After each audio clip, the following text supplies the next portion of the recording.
Welcome back dear students.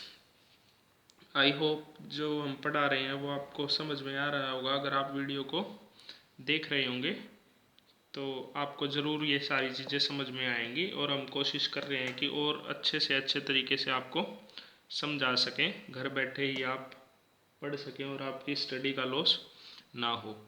तो हम इसी में अपना जो चैप्टर 7 स्टार्ट कर रखा है हमने क्लास 10th के लिए, उसी को हम आगे स्टार्ट कर रहे हैं। तो क्वेश्चन है आपके पास, सेकंड क्वेश्चन, कि आपके पास दो पॉइंट गिवन है।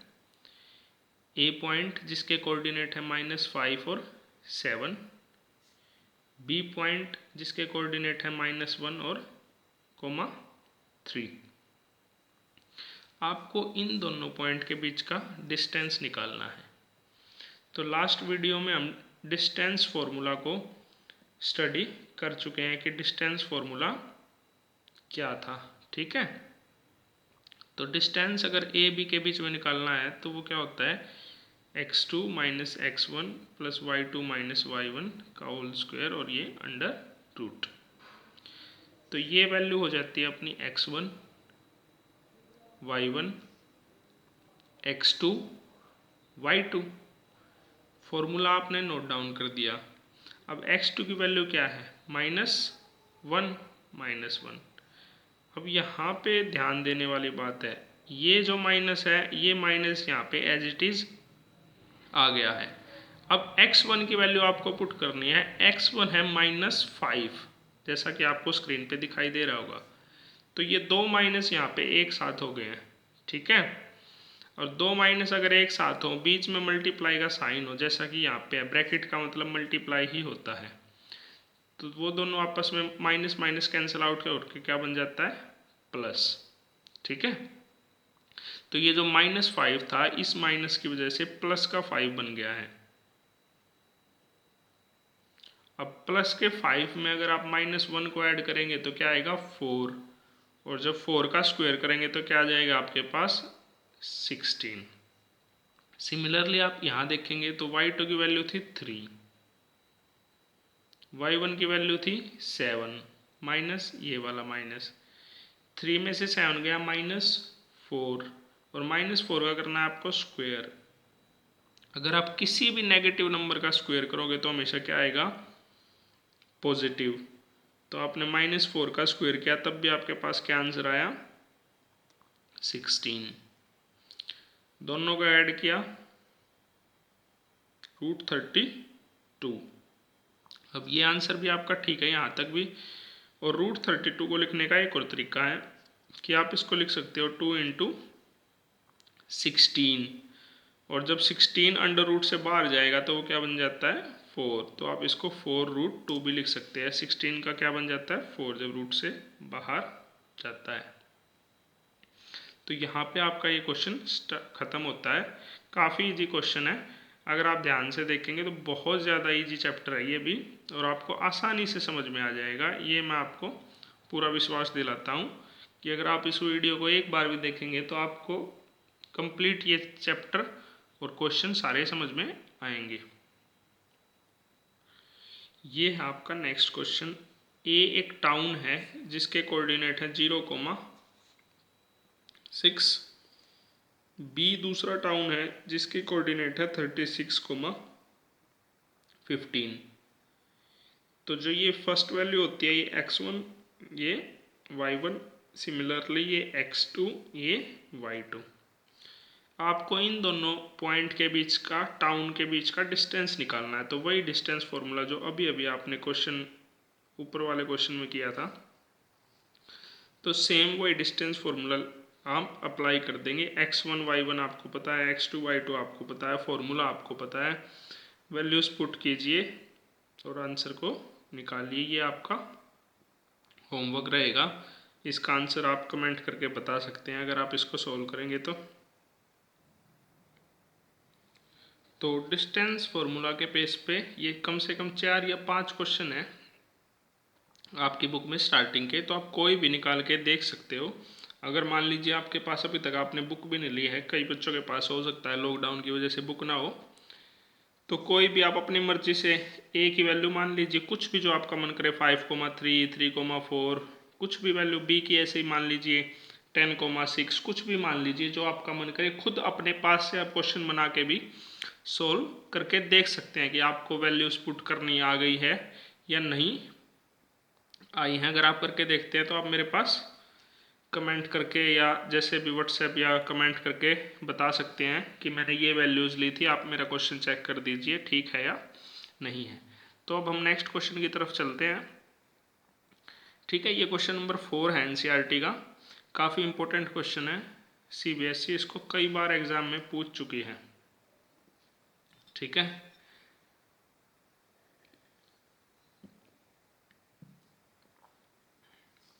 तो इस क्वेश्चन को करने से पहले आपको आइसोसेलेस ट्रायंगल के बारे में जानना होगा। आइसोसेलेस ट्रायंगल को अगर जिसके नहीं पता है तो मैं बता देता हूँ। आइसोसेलेस ट्रायंगल वो ट्रायंगल होता है जिसकी कोई भी दो साइड इक्वल होती हैं और तीसरी साइड अनइक्वल होती है। जैसे मैंने ये ड्रॉ कर रखा है आपके लिए कि ये साइड 6 सेंटीमीटर, ये भी 6, ये 7, तो ये 6 और 6 इक्वल होगी ना। तो जिस भी ट्रायंगल की दो साइड इक्वल हों उस ट्रायंगल को हम आइसोसेलेस ट्रायंगल बोलते हैं। ठीक है, अब उसने क्वेश्चन क्या दिया है कि आपके पास 3 पॉइंट हैं, 5, -2, 6, 4, 7, -2। ठीक है, और आपको ये प्रूव करना है, अगर इन तीनों पॉइंट को मैं आपस में मिला दूं कि ऐसे ऐसे ऐसे ये 3 पॉइंट कहीं पे भी हैं, इनको मिला दिया मैंने, ट्रायंगल बन जाएगा ना। तो जो वो ट्रायंगल बनेगा इन तीनों को मिलाने से, क्या वो आइसोसेलेस ट्रायंगल होगा, आपको ये बताना है। ठीक है, अब ये मिला के ट्रायंगल तो हम बना देंगे। तो आइसोसेलेस अगर हमें उन्हें प्रूव करना है तो हमें एक बात पता है कि दो साइड इक्वल होनी चाहिए, मतलब उन दो का डिस्टेंस इक्वल आना चाहिए। ठीक है, दो पॉइंट के बीच का। तो मान लीजिए अगर ये ए पॉइंट है, ये बी पॉइंट है और ये सी पॉइंट है, तो कोई भी दो डिस्टेंस, जैसे एक डिस्टेंस हो गया ए बी, एक डिस्टेंस हो जाएगा बी सी, एक डिस्टेंस हो जाएगा ए सी। ठीक है, तो इनमें से कोई भी दो क्या आने चाहिए, इक्वल आने चाहिए। अगर वो कोई भी दो आपस में इक्वल आ गए तो वो क्या हो जाएगा, हमारा आइसोसेलेस ट्रायंगल। तो इसको करके देखते हैं, डिस्टेंस फॉर्मूला से ही होगा ये क्वेश्चन भी। ठीक है, तो हम सबसे पहले निकालते हैं ए बी। तो ए बी के लिए ये हो जाएगा, इनको लिख देते हैं हम इनके नीचे, x1 y1 x2 y2। ठीक है, अब आप फॉर्मूला लिखेंगे x2 - x1 का स्क्वायर। देखो वही चीज़ें बार बार रिपीट हो रही हैं, अगर आप एक बार समझ लेंगे तो आपको बहुत इजी लगेगा। यही फॉर्मूला आपको इस चैप्टर की हर एक एक्सरसाइज के हर एक क्वेश्चन में लगाना होगा, डिस्टेंस फॉर्मूला। तो अगर एक बार आप इसको अच्छे से समझ लेंगे तो आपको पूरे चैप्टर में ये काम आएगा। तो अब आप वैल्यू पुट कर दीजिए। x2 की वैल्यू कितनी है 6, x1 की वैल्यू 5 प्लस y2 की वैल्यू 4 माइनस y1 की वैल्यू कितनी है -2, जैसा कि ऊपर वाले क्वेश्चन में आया था। तो ये ऐसे लिखेंगे हम। ठीक है, और ये स्क्वायर और ये जो अंडर रूट था। ठीक है, 6 में से अगर 5 को सब्ट्रैक्ट करेंगे 1 और 1 का स्क्वायर करेंगे तो क्या आता है 1, under root as it is लगा दीजिए। इस माइनस ने इस माइनस को पॉजिटिव बना दिया है, ये भी हम डिस्कस कर चुके हैं। तो ये प्लस का 2 हो गया, तो प्लस का 2 और 4 ऐड होके 6 बन जाएगा, और 6 का स्क्वायर कितना होता है 36। तो ये सॉल्व हो गया, हमारा कितना आ गया है √37। तो एक डिस्टेंस अब हमारे पास आ चुका है ए बी। अब ऐसे ही आप बी सी निकाल लेंगे और ए सी निकाल लेंगे। ठीक है, तो अब हम बी सी की तरफ आगे बढ़ रहे हैं कि बी सी को कैसे निकाल लेंगे।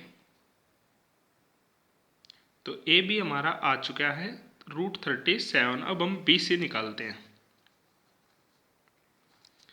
तो BC हमारा कितना होगा? BC के लिए ये हो जाएगा x1, ये हो जाएगा y1, ये हो जाएगा x2, ये हो जाएगा y2। ठीक है, फॉर्मूला आपको हर एक बार लिखना होगा।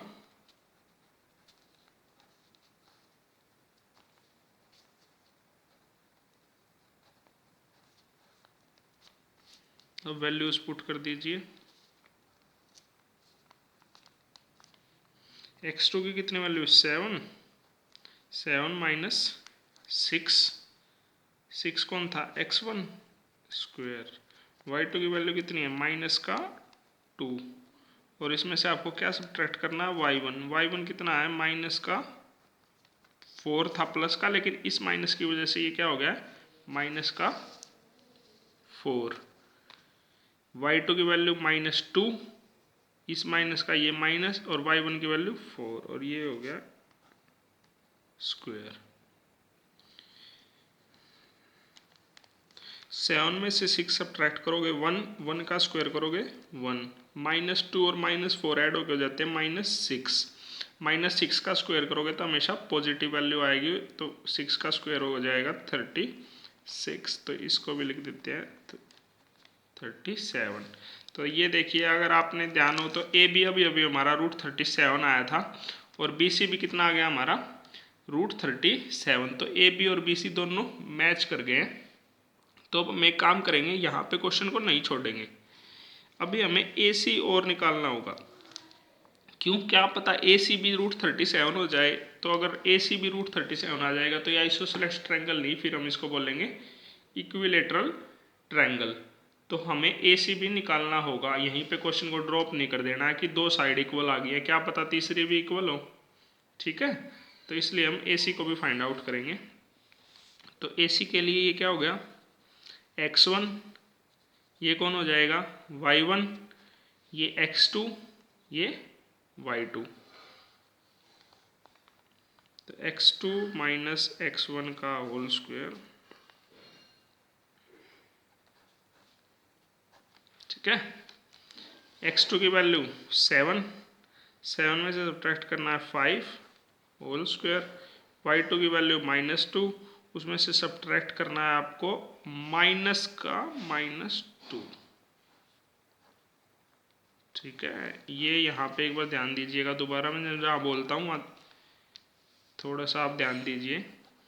y2 था -2 यहाँ पे, फिर ये माइनस जो फॉर्मूले का माइनस है, फिर y1 की वैल्यू -2। ठीक है, तो 7 में से 5 सब्ट्रैक्ट किया 2 का स्क्वायर कितना होता है? 4 प्लस, अब -2 है, ये माइनस इस माइनस को क्या बना देगा? प्लस। तो -2 और +2 कितना होता है? 0, और 0 का स्क्वायर कितना होता है? 0। तो ये हमारे पास कितना आ गया? √4। और √4 को आप कितना लिख सकते हैं? 2। तो यहाँ पे आपने देखा कि बिकॉज या therefore A B is equal to B C. ठीक है, कि ए बी और बी सी क्या है? इक्वल है, and not equal to A C. So this is a isosceles triangle. तो यहाँ पे आपने इसको क्या कर दिया है? प्रूव कर दिया है। ठीक है, अब इसी से बिल्कुल मिलता जुलता मैं एक क्वेश्चन और आपको नोट डाउन करवाता हूँ। एनसीईआरटी का क्वेश्चन नंबर 6 है। ठीक है, अगर आप पढ़ रहे हैं तो इसको आप निकाल के देखिएगा। आपको 4 पॉइंट दिए हैं उसने। ए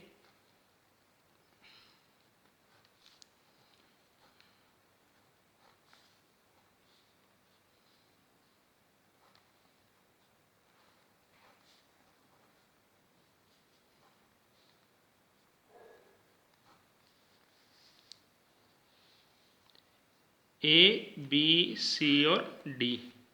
आपको ये बताना, अगर मैं इन चारों पॉइंट को आपस में ज्वाइन कर दूं तो ये कैसा क्वाड्रिलेटरल फॉर्म करेंगे। ठीक है, तो आपको भाई एक बार ए बी निकालना है इस क्वेश्चन में, बी सी निकालना है, सी डी निकालना है, डी ए निकालना, मतलब 4 बार आपको डिस्टेंस फॉर्मूला लगाना है। एक बार ए बी के बीच में, एक बार BC के बीच में, एक बार CD के बीच में और एक बार DA के बीच में। ठीक है, 4 बार आप वही डिस्टेंस फॉर्मूला लगाएंगे।